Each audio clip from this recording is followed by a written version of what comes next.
So here we go, guys. We're back into the next game, the final game for this sort of best of three, I guess you could say. It's not an official best of three or anything like that. It's just an affectionate name that I have for it because these guys are playing 3 games and it's fun to say that he has a girlfriend. Yeah, amazingly I do. Okay, so let's see what this map spoiler was that Lawrence was talking about. And okay, I don't imagine that it could be Fire's map who's playing down here in the southeastern sort of corner. No, I wasn't talking to my right hand. The southeastern corner. His map doesn't look terrible. I mean, he does have a sort of nice backwood here, his berries, although they're on a little bit of a lip of a hill here. They're really, really close to the town centre. Get the girlfriend to co-cast. Okay, she said she's better than me, so there's no point because it's not considered co-casting. It would be just her saying everything because she knows a lot more than I do. Or something along those lines. I'm paraphrasing, of course. But, yeah, he does have 2 balls out on the front. As we... Pyro said no, he doesn't want to see it. Yeah, so we're seeing 2 balls out on the front as well, which as we saw in the last game can be quite detrimental. For these guys here. But apart from that, his map doesn't look terrible. He does have a nice gold at the back as well, and a secondary gold at the back. He can kind of sort of wall that off if he goes from here to the edge of the map, or even put a town center out here as well to secure these 2 golds. So I'm not really sure if this is the bad map that Lawrence was talking about, but we'll zoom over to Melkor and we'll see if he's got the short end of the stick. And once again, he kind of has. I mean, his map is definitely a lot better than it was last game. He does, again, have... he's got some resources at the back, but it is pretty open out here toward the front and the right of his base. So this would be... if he was to wall all of this, this would be a wall that a Chinese player would be quite proud of, I think. But, no, he has opted to go for the wood out on the front of his base, and quite wisely sending 4 villagers out there as well, just because the villagers have to commute, or have to be in transit for quite a long time to get out here to that wood. So his wood income would be a little bit, maybe a little bit too low if he had have only sent 3 out there as well. But he has sent 4 over there, which could tell me that he might be wanting to go for a drush here. Both players are playing as the Franks, which I believe I failed to mention earlier on. But yeah, so it could be interesting to see what each of these players go for. Obviously, they want to try and get to the castle age as quickly as they can without having just going ahead and doing a straight fast castle, because Frankish Knights are just so strong, owing to the fact that they essentially get free bloodlines. The first ball coming in here for Melkor. There's not too much else to mention on his base, apart from the fact that his main gold is out here on the front. As is another woodline here and his berries too. So all in all, I would almost want to say that Fire does have the better map in this situation. That's a bit of a messy sheep kill, but that's fine. I'm willing to bet $100. Oh damn, yeah, neither of them are playing in different colors. That's fine. But yeah, so it looks like both players have gone ahead and got 4 villagers out to wood straight away. So we could be seeing a drush from either one of these guys. If a drush is going to be coming up, we should be seeing a barracks popping up in about 30 seconds in game time or so. But for the time being, there's not too much to comment on. Both players just trying to scout out their opponent now. With Melkor having found Fire, and the same about to maybe have been said for Fire, but is Fire just going to miss Melkor? I'm not really sure, but this could be interesting. Anyway, if we're going to see a drush, a barracks will be coming up for either player soon, or are we just going to be seeing the stock stand, or not stock standard, but are we just going to be seeing scouts from both of these players? Are we going to be seeing man-at-arms? I'm not really sure. 4 villagers out to wood normally indicates a drush, or maybe some sort of man-at-arms play. I don't really play too many Frank wars, so I'm not too accustomed, but there we go. We see a drush, or maybe a barracks at the very least, coming up here for Melkor, who is the one who has scouted his opponent's base. He has found 2 houses, so at least he knows where Fire is. but he hasn't really scouted too many of the key resources that he's going to be wanting to hit when his drush comes into Fire's base here. And the barracks is up. Are we seeing militia? We are seeing militia. So we're seeing the stock standard, drush, as opposed to any sort of man-at-arms. Any funky man-at-arms play here. And is Melkor going to run right into the town centre of Fire? No, he's not. He's going to be nice and safe and get out of there. And it looks like Fire, who has not actually scouted Melkor, but knows that he's in this area on account of the fact that he has seen the 2 stones and one of the golds here from Melkor. He's clicked up to the feudal age now. And it looks like he's just going to be going for scouts, splitting his lumber, putting an extra lumber camp down here to the very, very, very far back of his base. And it's going to be scouts by the looks of it from Fire, and it'll be a drush, as we've already seen, moving out across the map here now from Melkor. Although he's only made 2 militia, does he have another one? He does have another one popping out, so he's not going to send these 2 guys without over without his 3rd buddy. His friend is going to be joining very, very soon, and now Melkor is getting the important.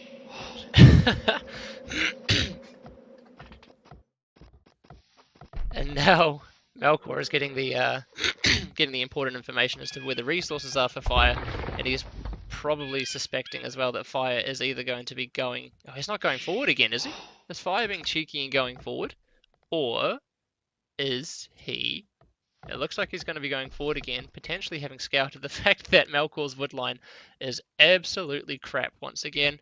So it looks like he might be going forward to drop some barracks and some rangers, which could be really, really strong if Melkor doesn't spot. But Melkor now moving into the back wood line of Fire, and he's going to be getting some nice idle time on these lumberjacks. He might even get a villager pick, and from a drush, or for a drush with only 2 militia present, that's going to be really, really strong. Is he going to get the villager pick? It doesn't look like he will. Moving back over to Fire, we can see the forward barracks coming up now as well, and the 3rd militia has finally made his way over to join the party. I am from New Zealand, I'm not from Australia. But Fire putting down the barracks, and I don't think it's been scouted from Melkor yet either, on account of the fact that his scout is buzzing around in Fire's base at the moment, just trying to be a bit of a nuisance. And he has caused a nice bit of idle time here as well from Fire, with the villagers having to be in transit, going from the lumber camp back to the town centre, although Fire can now safely take these straggler trees for the time being, giving him enough wood to get up one of his first archery ranges. And this is a nice wall off from Melkor here, but it doesn't really stop Fire walking all the way around like that. But for the time being, it is quite a nice wall off, and he still hasn't scouted these forward military production buildings yet from Fire, and he's still got his militia alive. Maybe even worth upgrading this to man-at-arms if he does want to be a little bit pesky about it. And we'll see if the man-at-arms... No, he's getting a spearman out first to try and deter the scout from Fire as Fire starts moving in with his 3... I thought he had 4 villagers. Oh, he did. There's one right there with the spearman. Didn't see that.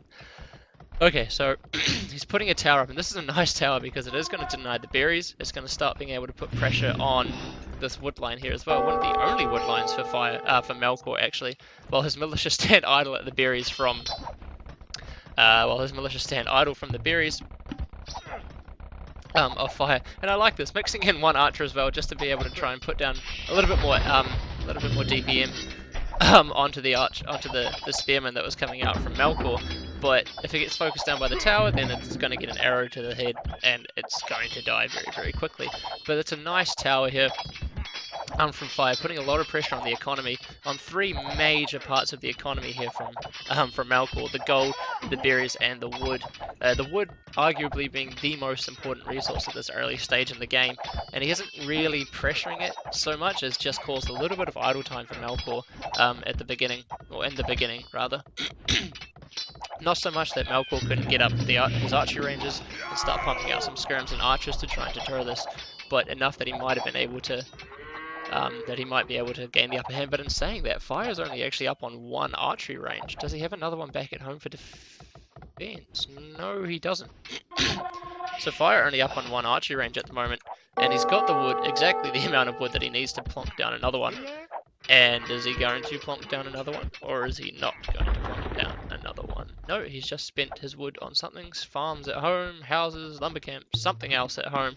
So he now no longer has the Oh, he's going to go over here and start mining stone and maybe continue the trush. But this is quite cheeky. Ah! Oh, is there a hole? No, there's no hole. So right away, this drush is sort of going to be a little bit useless now that it's trapped in this this little area here.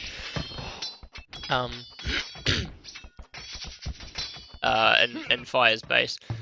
So at the moment, it looks like the forward aggression from Fire has been dealt with quite nicely from Melkor. And, you know, he's not really going to be able to do too much with the militia and scout at home anymore. Oh, sorry, at Melkor's base, owing to the fact that it has been walled up here with the houses and the mill and the few palisade walls there as well.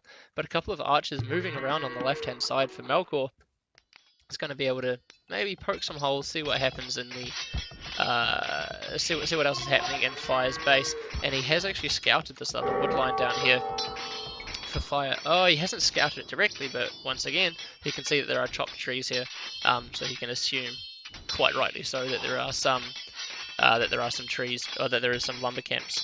There's a lumber camp down there from Fire, and it looks like that's where he's going to be heading out to straight away. And Fire, having mined enough stone to put up another tower, is going to go ahead and put up another tower. Seeing as though his first one didn't work out so well, he thought, well, why not repeat the exact same thing and see what happens. But now Melkor moving into one of the lumber lines of Fire, he's causing a nice bit of idle time here as well.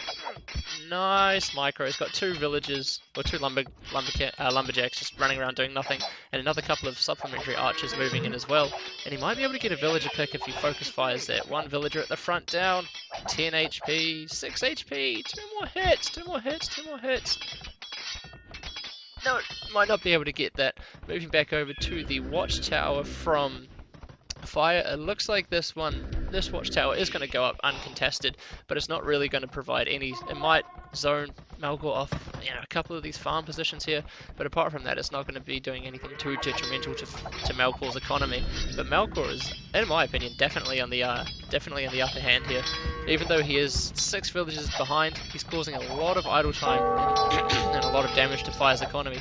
Again, moving in with a couple of archers down to this lumber line at the south of his base, and being a nuisance with these 4 archers, picking off some villagers here on the farmland. Did he get it? Is he going to get it? Yes, he got a villager on the farmland from Fire, but Fire bringing his skirmishers back now. And this amount of skirmishers is definitely going to be enough to deal with these pesky archers, even though, or irrespective of the fact that Melkor does have fletching now as well. But the archers are still just going to be as much of a nuisance as they can be. Still going to be as much of a nuisance as they can be until they get picked off. And you can see these 2 skirmishers not even facing the same way as where they're firing, and they're still managing to hit these archers. That's how strong skirmishers are. They don't even have to be looking in the direction. Don't even have to be looking in the direction that they're thrown to be able to take down what they need to be able to take down. These militia are still trapped. They're still trapped in their little petting zoo. I guess you could say, and they're going to slowly be whittled down by these skirmishers, doing absolutely pretty much no damage at all. You can see, that's awesome. Okay, not too much else happening there, but it looks like all the aggression from Melkor and Fire's base is being cleaned up, and a bit of a skirmish back here in Melkor's base between the skirmishers of both players. Is going to be going down, and Fire is still only actually up on 1 range at the moment, and he does have a blacksmith, he does have fletching, so in terms of that, both players are going to be even on the upgrades here. But it's starting to look like a kind of a messy game. Melkor completing this wall off on the left hand side of his base with padded archer armor coming in as well. In Skyrim Wars, padded archer armor doesn't actually do anything, but it is going to provide a little bit more tankiness for of these archers here that Melkor is more or less continually producing out of these ranges here. And Fire is still only up on 1 range, and that surprises me a little bit. I thought that his economy might be set up strongly enough between the mill and the house. There might have been a hole, but if there is a hole, it doesn't really matter because the militia are dead now. So I guess that part doesn't really matter. But yeah, Fire is still only up on 1 range.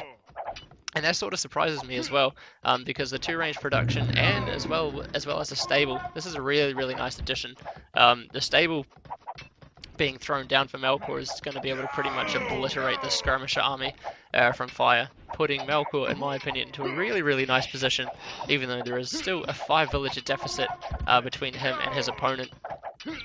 I personally think he's in a good position, especially since with a couple of scouts and some skirmishes, these forward villages here from Fire are going to be cleaned up pretty quick as well. If he does decide to focus them down. And does he know that his stone is being mined? He does not know that his stone is being mined, but he might have been able to kind of safely assume that it would have been, seeing as though he didn't see any stone being mined back at Fire's base. But either or either way rather, Fire clicking up to the castle age now with gold mining coming in as well. It's going to be interesting to see what he goes for. Presumably it will be knights, seeing as though his opponent is, you know, somewhat sort of, or not heavy, but he does have quite a few skirmishes out on the field, I guess you could say. So a couple of knights in here would just completely obliterate all of this feudal age army. And yeah, scale barding armor coming in now for Fire, which definitely says that he's going to be going for knights. And if nothing else did, then the double stables that he's putting up at the front of his base also indicates that he is going to be going knights in the castle age. And why not? I mean, knights as the Franks is just such a no-brainer, such a strong move that is going to be in a really, really nice position to be able to whittle down this feudal age army from Melkor. And Melkor really needs to push in now and do some sort of damage. It's not going to be easy. He's throwing up a market now in an attempt to maybe buy himself up to the castle age, seeing as though he is floating a lot of gold. His town centre is obviously it's tasked over to gold, which would explain why he does have quite a bit. But he's clicked up to the castle age now, a good couple of minutes behind his opponent. But if he can do some, he's going to have to do quite a bit of damage now. Or at least keep Fire in his base with the knights for long enough that he can get up to the castle age and start pumping out some knights of his own. But Fire with a couple of skirmishes popping out of the stables with +1 defense, even against the archers, against the skirmishes and against the scout. These scouts are going to be fine to clean this up from Fire. Oh, well, okay, I stand corrected. But either way, the knights that are now going to be popping out of these two stables from Fire are definitely going to be enough to clean this up. And a stable coming down from Melkor now as well. So again, we're going to be seeing double stable knights coming in from Melkor at the beginning of the castle age when he reaches it. I say when because I'm sure he'll be able to hold the first sort of foray of knights that do come out from Fire. Fire also putting up an extra town or a second town centre down here on one of his secondary golds, which is sort of what we hypothesized at the start of the game as well. With his knights immediately, the +1 and, you know, free bloodline knights moving out across the map now as well, looking to try and start getting into the economy of Melkor here, maybe doing a little bit of damage, but he's going to find that Melkor is quite literally full walled. I don't think there's a hole anywhere in here, as far as I can see. I don't think there's a hole behind the market in the house, and he's not even bothered funneling toward the town centre here. He's literally just walled all the way up. So he's going to be in a good position to be able to hold Fire's initial aggression of knights here until he gets up to the castle age, which is what we see now. And is there a hole there? No, there's no hole there. Don't be silly. Apparently there is not always a hole, so someone needs to tell Zero Empires about that. And a monastery coming up now as well as a couple of knights coming out for Melkor here. And a monastery is a really, really nice defensive measure against any sort of slow-moving cavalry like war elephants or knights or anything like that. And an extra town centre coming out on the front of his base to try and... Okay, wait, no, hang on, that was Melkor that deleted that. I thought that was Fire having got in straight away, but a nice town centre placement is going to be able to secure this... forward wood line, which is really what the issue was for Melkor at the beginning of the game. Again, his wood line was just absolutely crappy. Monks in a Frank war, never. Yeah, it's quite rare to see monks in a Frank war, I think. But Melkor, at the moment, he's waiting for the monks to come out, and he's going to be able to hold these skirmishers, just throwing their little javelins at the knights of Melkor here aren't really going to be doing anything. But 3 town centres up now for Fire. Fire also chucking up a monastery in an attempt to be able to deter any knights that do come out, maybe from Melkor should he decide to push out and counterattack. But Melkor in a good position now He's got an extra town centre up, but he's going to start falling behind economically again, just like we saw in the first game in the Mayans War, owing to the fact that Fire does have an extra town centre up above him, or over him rather, and double bit hacks only now just coming in for Melkor as well, whereas Fire has got Bowsaw. So those are two. It's a big upgrade that Melkor doesn't quite have and didn't have throughout the feudal age. I'm not sure if it was just that he just didn't get it or didn't have the resources to get it, but a nice defense, a nice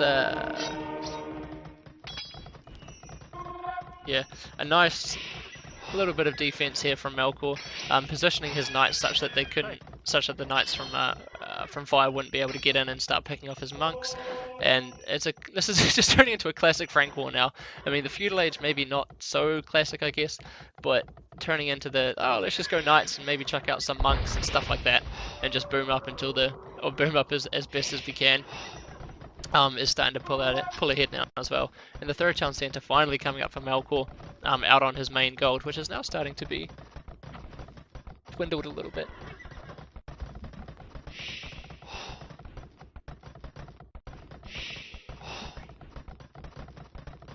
Yeah, so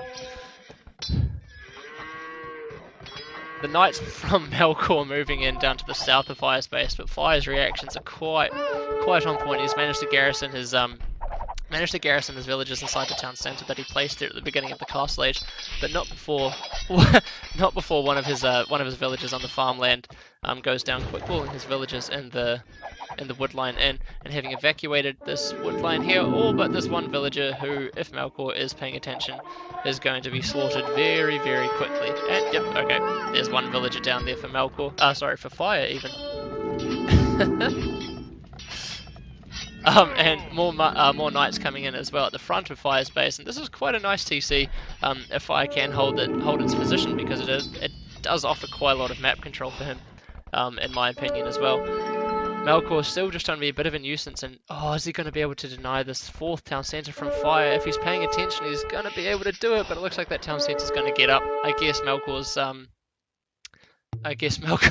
little bit of a conversion war coming in here as well from the monk, going to get battered to death by two female villagers. But another monk from Melkor coming out. No, he's going to leave his buddy to die. That's fine. Yeah, I guess Melkor's attention was in other places and didn't really notice that the town centre was going up right as his knights decided to run past it. But a bit of a skirmish between the knights here. Both players even on upgrades at the moment, but this is going to be a nice fight for Melkor. Had an extra monk and more knights in there as well. He's going to pick off three knights, I believe, from Fire without losing any of his own. So that was a really, really nice trade from Melkor. Putting up a fourth town centre as well out here on one of his secondary golds. And if he can hold this position, this will be nice for him as well, on the count of the fact it is on a hill. And it is going to be securing one of his extra golds, which is going to be very important if he does decide to... which is going to be very important if he does decide to continue this sort of cavalry line. But Fire taking a nice fight here as well. He's got an extra monk in here, which got a conversion, I believe, on some of the knights from Melkor, and he's starting to push in now as well. Maybe going to get a few villager picks here on the woodline from Melkor even. And in terms of villagers, 13 ahead for Fire. He's looking in a nice position, throwing up another town centre. This is cute. Two town centres right next to each other, one securing the wood and one securing the gold. So 5 town centres now up for Fire, and I believe it's still only 4 town centres. Well, not even 4, because this one out here on the eastern side of Melkor's base got denied, and that was a really, really nice move from Fire, with chain barding armor now coming in from Fire to give his knights just a little bit more tankiness in terms of taking fights. He's going to be able to take fights even when he's a little bit outnumbered. But in terms of military, he is 8 ahead. In terms of villages, he's more than 8 ahead. So he's 18 ahead at the moment. And Melkor finally able to get that town centre up and immediately chucking out some villages out of it.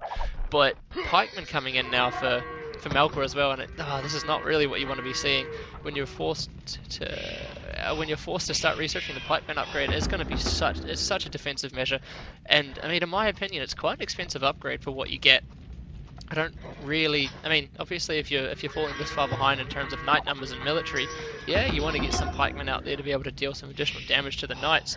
But it's still going to be it's resources that if you can afford it, not really what you want to be spending them on. Forging coming in now for fire as well, so he's looking to go not all in the castle age, but he's looking to start piling on a lot more pressure onto Melkor here than the other way around. And husbandry as well, just because he wants the pretty ponies to run just a little bit quicker. It's looking in a really, really nice position here for fire. A lot of farms falling idle for Melkor on account of the fact that he has absolutely no wood. But this is a scary amount of knights and some villagers coming forward for fire as well. Is he dropping a castle? Or he is dropping a castle. A forward castle on this hill is really, really nice for him as well. And he's looking very, very close to being able to click up to the castle age. His eco balance is just fantastic at the moment. And once this castle goes up, he's already got a monastery. Does he have a university? No, he doesn't. So once this castle goes up, he's going to be able to click up to the Imperial Age. And you can see the transition, where he's already thinking about it. Sorry, click up to the Imperial Age, even. You can see he's already thinking about it, throwing down some extra stables as well. And Iron Castle coming in for the +2 attack on his knights. So he's going to have fully upgraded knights in the Castle Age, and he's going to be clicking up to the Imperial Age in just a minute. Just a minute. Click, click, click, click, click, click, click, click. He hasn't clicked, he's done something else. I'm not really sure what he did. He did something. I don't know. Turns out he doesn't want to do the Imperial Age, he wants to do something else. A couple of lone knights running around inside his base as well. Inside his base, but it's not going to be too much. It's not going to be too hard to deal with. They're only, well, not only, but they're only +1, I guess you could say. And wow, that is something that you should be a little bit scared of as well. And Melkor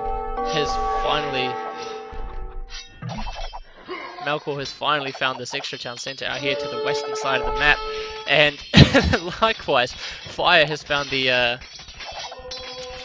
one of the extra town centers out here to the west of the map of Melkor here, and I'm not really sure why Fire didn't click up to the Imperial Age, but it turns out that he didn't really want to, unless my spectator thing is bugged, which it's not, that's fine.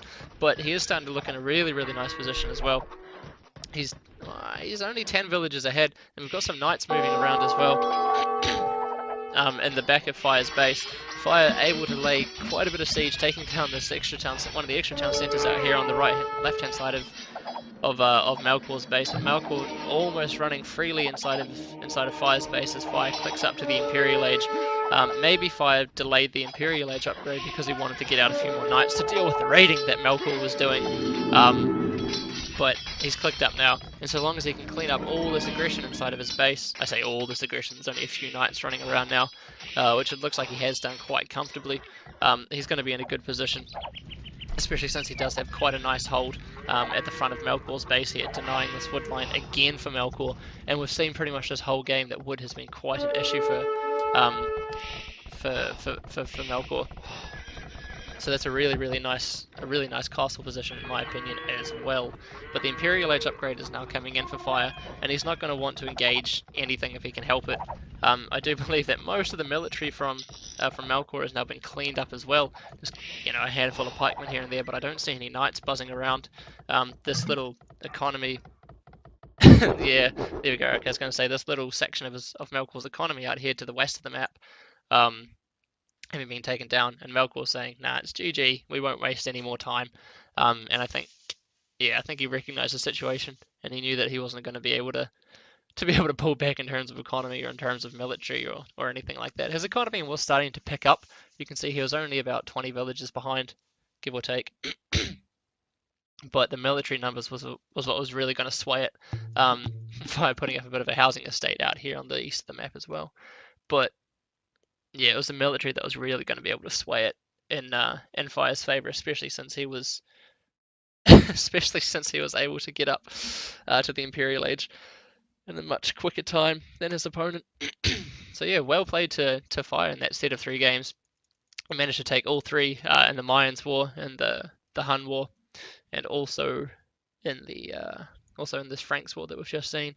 Arguably the second game was almost a map win. I mean, this one kind of the same-ish. I mean, it looked like Melkor was in a good position after he stabilized after Fire's initial sort of push with towers and one archery range, but yeah, I guess Fire just showing his class and just pulling through and managing to take the take the game quite convincingly in the end. So well played to Fire, and he has managed to secure himself a 3-0 victory over, as Pyro says in the chat, the Dark Lord. A reference to Lord of the Rings.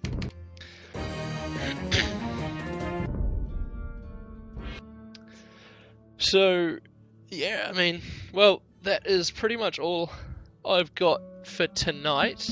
I hadn't planned on doing any more casting of any other games or anything tonight. But, yeah, so thank you very much, everyone, for stopping by. The Dragon Awakened. Yeah, exactly. Yeah, thank you very much, everyone, for stopping by.